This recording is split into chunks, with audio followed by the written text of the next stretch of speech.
Pegue mais uma vez a sua Bíblia, por gentileza, e abra no livro de Eclesiastes, o capítulo 10. Hoje nós vamos extrair alguns princípios poderosos de Deus, com base nesse texto. E eu tenho certeza, olha aqui para mim, eu tenho certeza que a sua vida nunca mais será a mesma depois de hoje. Se você realmente entender os princípios deste texto, desta palavra, a sua vida nunca mais será a mesma. Esse texto que eu vou compartilhar com vocês é um texto que vem guiando a minha vida há anos e não dá para mensurar as conquistas, os ganhos, as transformações que eu tenho vivido por meditar nessa palavra, que será o fundamento daquilo que Deus quer falar conosco hoje. Amém? Então você que está aqui, você que está em casa, pega a sua Bíblia, abra o coração e creia. Já na leitura, Deus pode falar com você e pode tocar em você. Amém? Eclesiastes, capítulo 10, nós vamos ler até o verso de número 10. Assim como a mosca morta produz mau cheiro e estraga o perfume, também um pouco de insensatez pesa mais que a sabedoria e a honra. O coração do sábio se inclina para o bem, mas o coração do tolo para o mal. Mesmo quando anda pelo caminho, o tolo age sem o mínimo de bom senso e mostra a todos que não passa de um tolo. Se a ira de uma autoridade se levantar contra você, não abandone o seu posto. A tranquilidade evita grandes erros. Há outro mal que vi debaixo do sol, um erro cometido pelos que governam, tolos postos em cargos elevados, enquanto ricos ocupam cargos inferiores. Tenho visto servos andando a cavalo e príncipes andando a pé como servos. Quem cava um poço cairá nele. Quem derruba um muro será picado por uma cobra. Quem arranca pedras, com elas se ferirá. Quem racha lenha e se arrisca. Quem racha lenha se arrisca. Se o machado está cego e sua lâmina não foi afiada, é preciso golpear com mais força. Agir com sabedoria assegura o sucesso.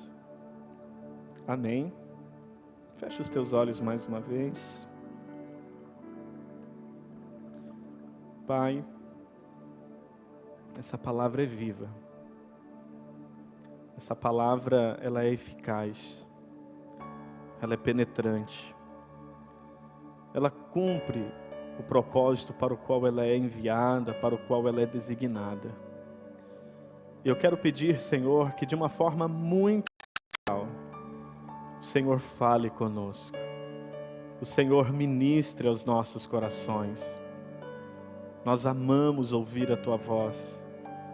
E nós precisamos ouvir a Tua voz, Pai.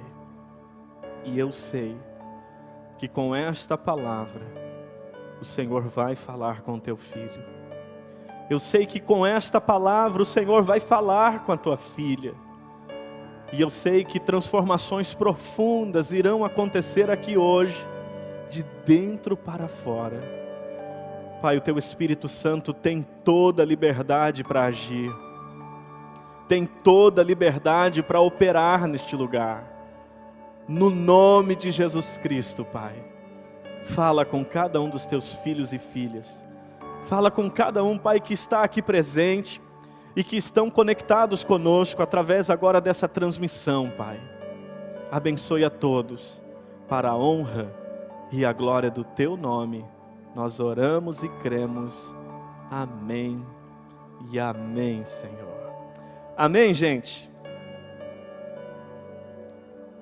Hoje eu quero falar com vocês sobre o tema como viver uma vida bonita. Quem aqui está vivendo uma vida bonita? Vamos ver. Vamos lá, gente. Oh. Uma coisa que nós precisamos entender é que a vida é um presente de Deus. A vida é algo muito raro, é algo muito precioso. E é um presente que ele não se repete. Uma coisa que nem todo mundo está antenado é que a vida não oferece replays. Vocês já perceberam isso? Que a vida só vai? Que não dá para voltar e mudar algo que já aconteceu, que não dá para voltar e fazer diferente. E eu pergunto, alguém aqui hoje, se pudesse voltar lá atrás e fazer algo diferente, faria? Quem além de mim, se pudesse, faria isso? É óbvio que nós faríamos, mas a vida não oferece replays. Não dá para voltar lá atrás e corrigir aquilo que talvez a gente não pensou e agiu de forma precipitada e cometeu erros e teve resultados danosos. Não dá. A vida está no presente. Passado não dá para mudar. Não existem replays. E qual é a grande realidade que nós precisamos trazer para a nossa vida aqui hoje? É que a sabedoria de Deus nos convida a viver de tal forma que não tenhamos que nos arrepender mais tarde. Repita isso: viver de tal forma que eu não tenha que me arrepender mais tarde. Quando que eu encontro esse presente? Quando de fato eu me disponho a ouvir a voz de Deus. Quando de fato eu abro meu coração para que os princípios da palavra de Deus tenham lugar na minha vida. Então uma coisa que nós precisamos entender, irmãos, não existe vida bonita se não houver obediência aos princípios, se não houver atenção aos princípios da palavra de Deus, porque aqui está a fonte de toda a sabedoria que precisamos para viver uma vida muito bela, uma vida muito abençoada. Amém? E hoje eu quero dar destaque aqui a alguns princípios para você de fato viver essa vida bonita.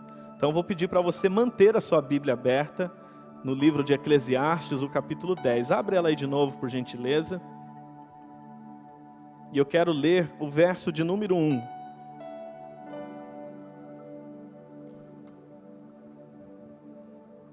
Eclesiastes capítulo 10, o verso 1, diz bem assim: assim como a mosca morta produz mau cheiro e estraga o perfume, também um pouco de insensatez pesa mais que a sabedoria e a honra. Primeiro princípio: antes de se preocupar com grandes fracassos, preocupe-se com pequenas concessões. Esse texto está nos dizendo que o perfume pode ser precioso, que o perfume pode ser caríssimo, mas basta uma mosca morta para fazer o perfume exalar mau cheiro. Você compraria um perfume com mau cheiro? Você passaria um perfume com mau cheiro? É óbvio que não.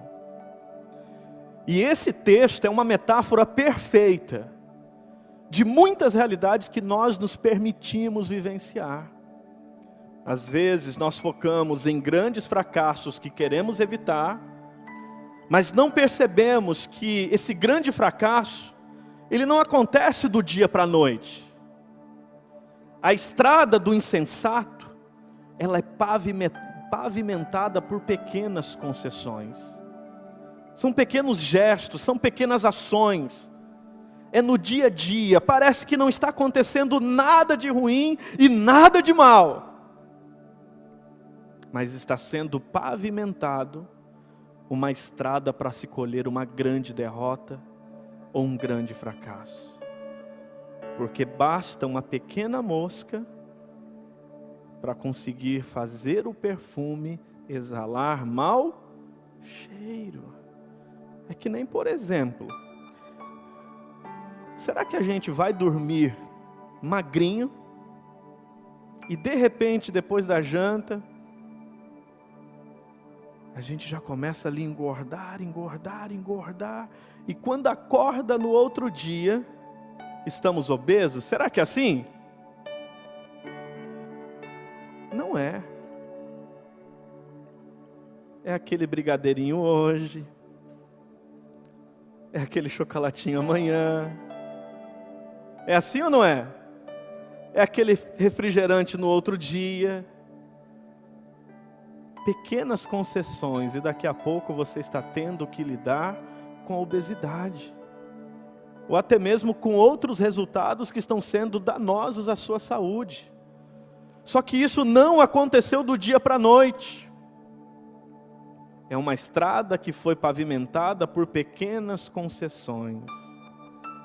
Isso acontece muito no relacionamento conjugal, acontece muito na relação entre pais e filhos, acontece muito em vivências danosas que adolescentes acabam experimentando, jovens, porque são pequenas concessões,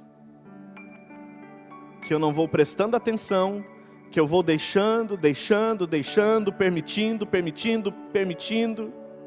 e daqui a pouco eu tenho que lidar com uma grande questão, muito desafiadora sobre a minha vida. Então, o primeiro princípio, para quem quer viver uma vida bonita, é antes de se preocupar com grandes fracassos, não ignore, preste atenção nas pequenas concessões, porque basta uma pequenina mosca para fazer um belo perfume exalar, o quê? Mau cheiro. Agora pega o texto, vamos ver aqui um segundo princípio muito interessante, verso 2 e 3. Diz assim: o coração do sábio se inclina para o bem, mas o coração do tolo para o mal. E mesmo quando anda pelo caminho, o tolo age sem um mínimo de bom senso, e mostra a todos que não passa de um tolo. Repita isso, mostra a todos que não passa de um tolo. Segundo princípio, se você quer viver uma vida bonita, não acredite que você consegue fazer o mal bem feito. Esse é um paradoxo que não se coaduna. Fazer o mal bem feito. A Bíblia está dizendo que o insensato inclina o coração para o que é mal, mas o sábio inclina para o que é bom, para aquilo que é do bem. Só que por mais que o insensato tente esconder o que é mal, mais cedo ou mais tarde, andando no caminho, ele vai mostrar a todos que ele é tolo. E aqui tem um princípio muito poderoso e importante.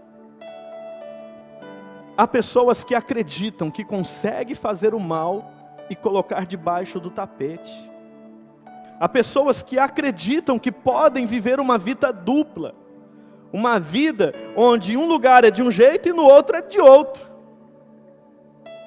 Mas segundo a palavra de Deus, essa tolice mais cedo ou mais tarde vai vir à tona. E você já deve ter vivenciado, ter visto pessoas que passam por isso. Pessoas que quando está sozinha se permite fazer coisas, vivenciar coisas que teriam a maior vergonha se fosse publicizado. E aí tem uma coisa que nem todo mundo está atento, que é a ação do diabo nessas horas. Porque o diabo, ele ajuda a fazer. Ajuda ou não ajuda? coloca aquele prato diante de você, coloca a circunstância perfeita diante de você. Ele ajuda a fazer, mas Ele não ajuda a esconder. Ele ama jogar no ventilador aquilo que vai machucar a sua identidade, aquilo que vai ferir a sua integridade, aquilo que vai colocar em dúvida o seu caráter, aquilo que vai de alguma forma te envergonhar e fazer você de fato se encolher e até mesmo fugir de determinados ambientes e vivências. Mas se você quer viver verdadeiramente uma vida bonita, seja autêntico. Não acredite que dá para fazer aquilo que é mal, bem feito. Porque a tolice, mais cedo ou mais tarde, ela vai aparecer. Quem está entendendo isso? Diga amém. E quantos aqui querem verdadeiramente viver uma vida bonita? Então olha só, continuando. Verso de número 4. Se a ira de uma autoridade se levantar contra você, não abandone o seu posto. A tranquilidade evita grandes erros. Você pode repetir isso? A tranquilidade evita grandes erros. Sinceramente, alguém aqui já foi impulsivo? Já reagiu com rapidez? Falou na hora que não devia? Enfrentou aquela situação no momento que a coisa estava quente, no momento que a panela estava fervendo? Quer viver uma vida bonita? Crie um espaço para a sabedoria te ajudar. Crie um espaço para a sabedoria te ajudar. Às vezes nós temos muita pressa em reagir. Às vezes nós temos muita pressa em fazer algo, aquilo que nos aconteceu. E esse texto está dizendo, ainda que a autoridade de alguém se levante contra você, e você sinta na obrigação de reagir, o texto está dizendo, permanece no seu posto, e deixe a tranquilidade te livrar de um erro. A impulsividade pode jogar você num buraco. A impulsividade já matou mais gente do que o coronavírus. A impulsividade pode ser muito nociva. Pode colocar casamentos a se perderem. Pode colocar relacionamentos entre filhos e pais, ou pais e filhos a se perderem. Pode colocar amizades a se perderem. Pode colocar um emprego, ou uma empresa, ou um negócio a se perder. Mas qual é o princípio que está aqui diante dos nossos olhos hoje? Repete isso mais uma vez, a tranquilidade evita grandes erros. Então respira fundo aí, vê se tem uma tranquilidade dentro de você, vê se você encontra isso hoje aqui.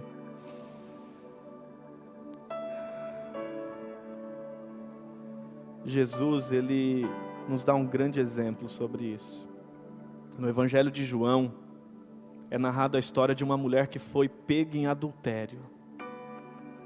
E as pessoas, na época, pegaram aquela mulher e levaram ela até Jesus, porque a lei dizia que tal ato deveria ser punido pelo apedrejamento. E eles chegaram até Jesus e disse, olha, essa mulher foi pega em adultério, em flagrante, e a lei diz que ela deve ser apedrejada. E tu, o que dizes? O que Jesus fez naquela hora?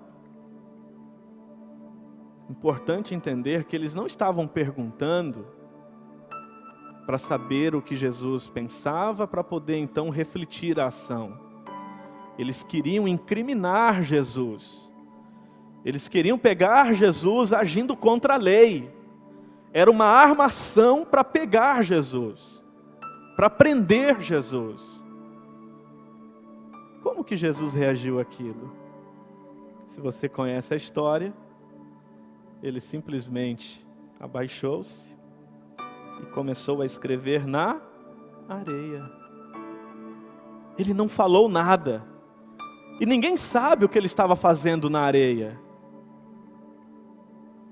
E depois que ele brincou ali um pouquinho na areia, ele olha para os acusadores e diz: quem não tem pecado, que atire a primeira pedra. E a Bíblia diz que todos começaram a soltar as pedras e se retirar daquele lugar. O que Jesus fez?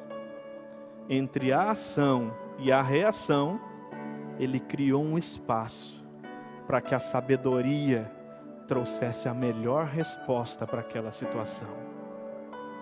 Para que a sabedoria de Deus pudesse agir na vida dele.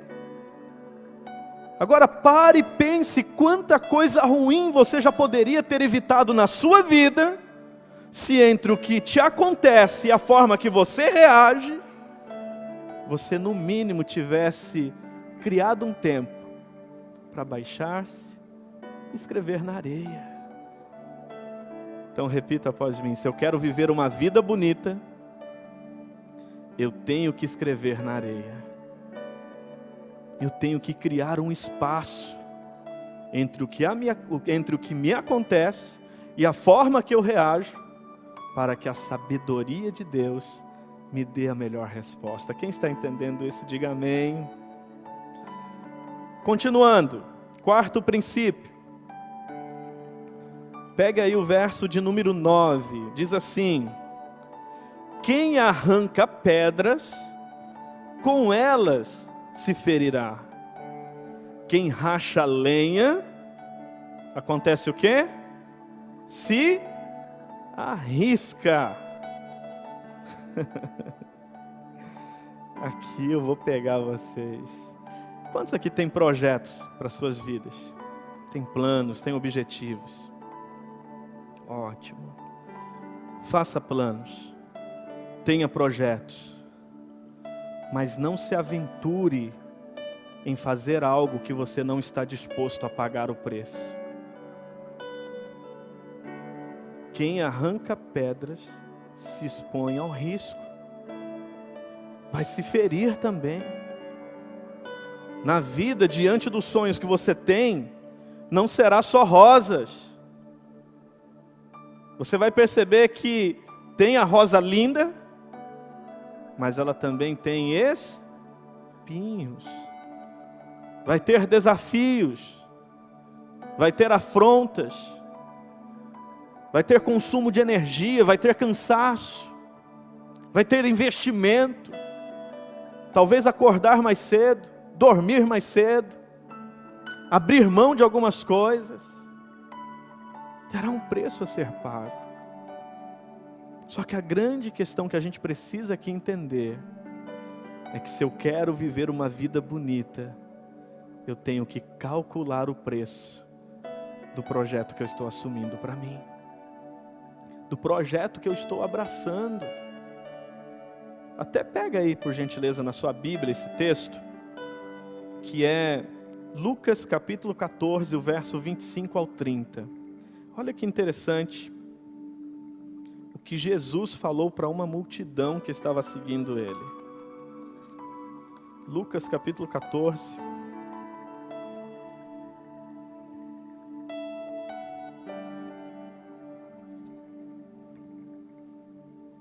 Verso 25 ao 30. O texto está disponibilizado aqui também para você. E olha o que diz.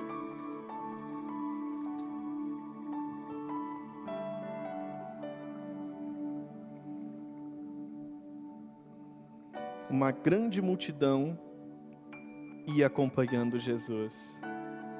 Este, voltando-se para ela, disse: se alguém vem a mim e ama seu pai, sua mãe, sua mulher, seus filhos, seus irmãos e irmãs, e até a sua própria vida mais do que a mim, não pode ser meu discípulo. Ficou caro, não ficou? Mas olha só, continuando, verso 27. E aquele que não carrega a sua cruz e não me segue, não pode ser meu discípulo. Verso 28. Qual de vocês, se quiser construir uma torre, primeiro não se assenta e calcula o preço, para ver se tem dinheiro o suficiente para completá-la?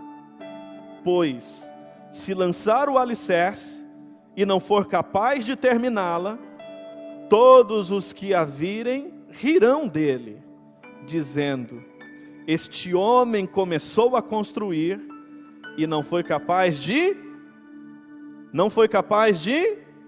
terminar. Sinceramente, quem aqui já começou algo e não terminou?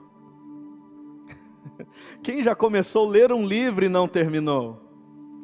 Quem já comprou livro que nunca leu?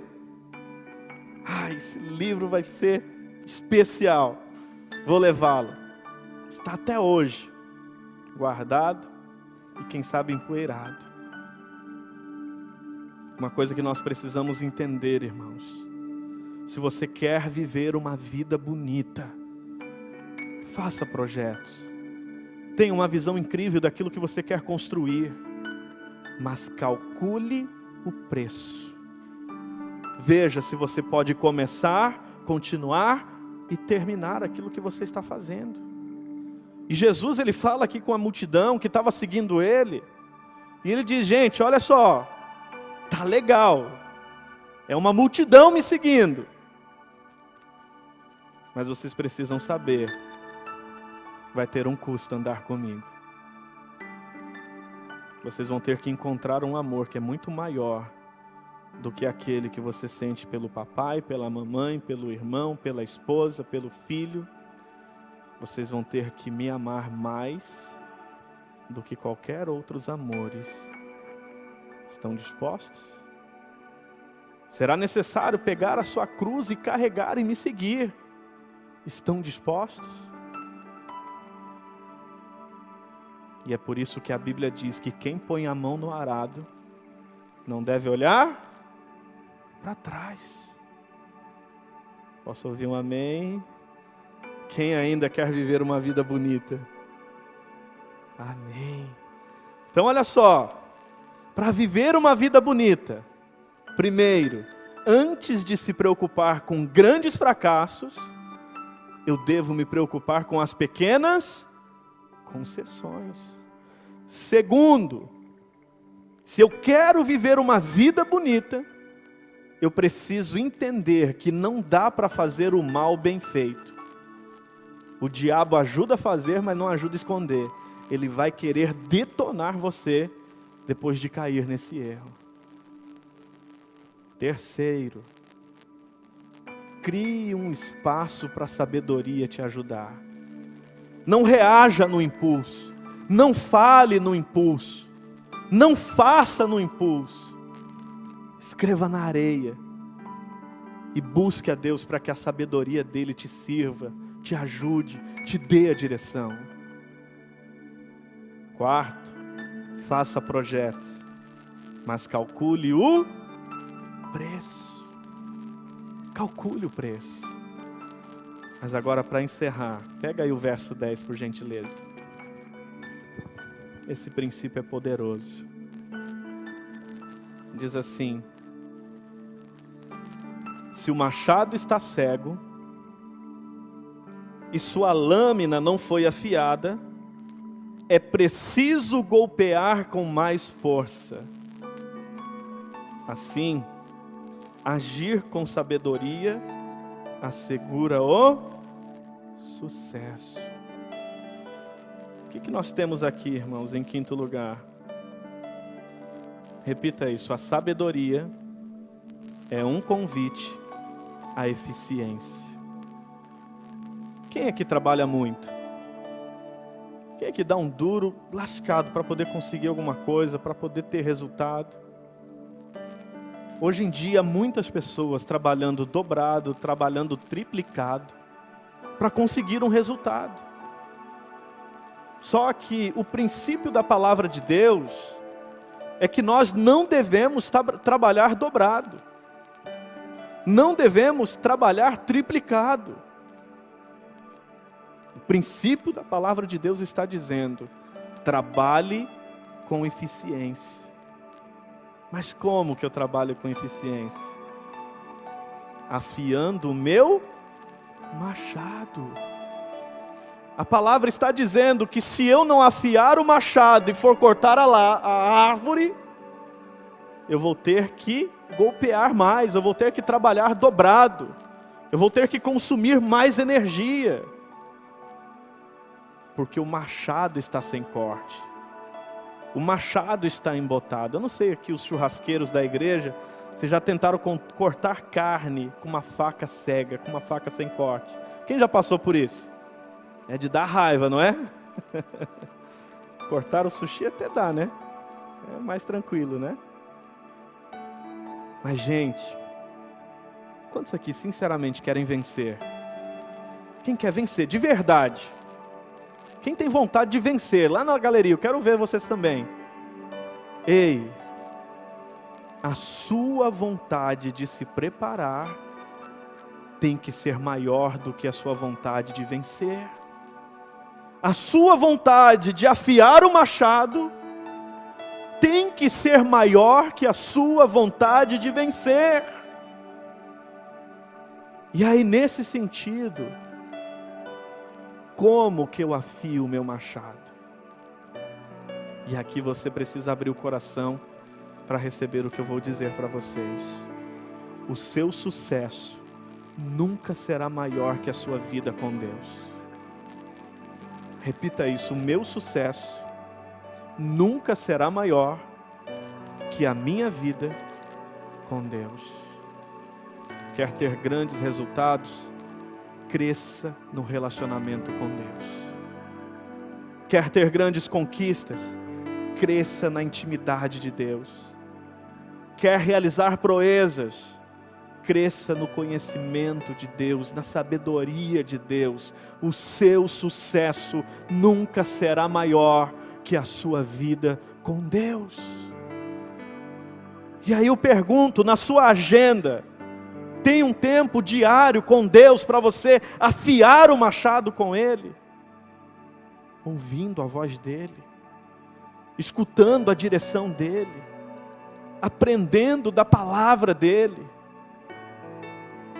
Se não tem, o seu machado está embotado, o seu machado está sem corte. Você vai trabalhar muito e não vai dar nem para pagar as contas. E isso é doloroso, isso é triste. Não precisa ser assim. Se você afiar o seu machado, a sabedoria é um convite à eficiência. A sabedoria é um convite a agir, a fazer, mas agir e fazer certo, com precisão cirúrgica. E eu pergunto, você está afiando o seu machado? Quem está afiando o machado? Quem hoje decide afiar o machado?